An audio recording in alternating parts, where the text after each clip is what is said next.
Okay mga ka-DIY, for today's video, mag-unbox tayo ng ating in-order sa Inco ng soldering iron. O ayan. In-order natin ito sa mismong store ng Inco sa Valenzuela. So Inco, baka naman. So testing na natin ito kung ilang minutes siya or ilang seconds bago siya uminit. Sana maganda ito. First time ko lang gumamit ng Inco dahil yung dati kong ginagamit Stanley. So try naman natin yung Inco dahil maganda naman yung kanyang review nito. So 40 watts po yan mga ka-DIY. So okay naman yung pagkabalot. Tanggalin na natin.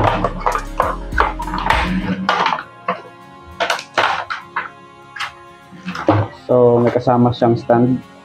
So ayan na naman. Stand lang yung kasama niya. Kailangan ng plato ng universal adapter.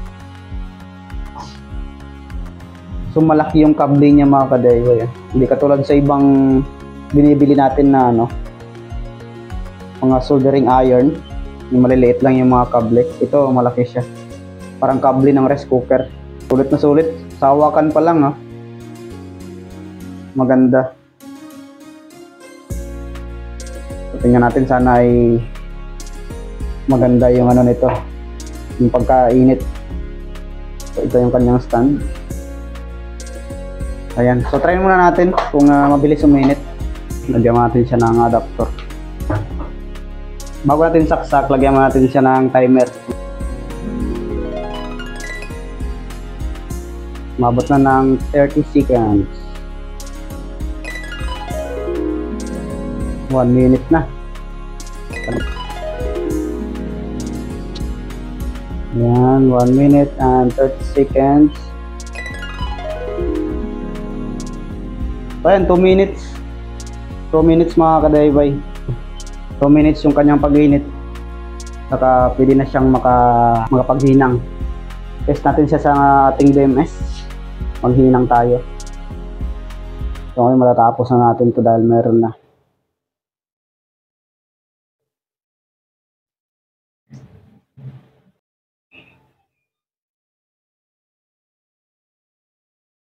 Okay, so ayan, maganda siya gamitin mga ka-DIY. Sana tumagal itong soldering tip niya. Ito, so maganda naman pati yung dulo, nakakatunaw ng soldering lead yung dulo niya. Ayan, tingnan nyo. Okay. So yun yung kagandahan sa soldering natin ay nakakatunaw yung dulo. Yung ibang soldering kasi hindi nakakatunaw yung dulo, gilid lang. So okay to, okay. Ayos.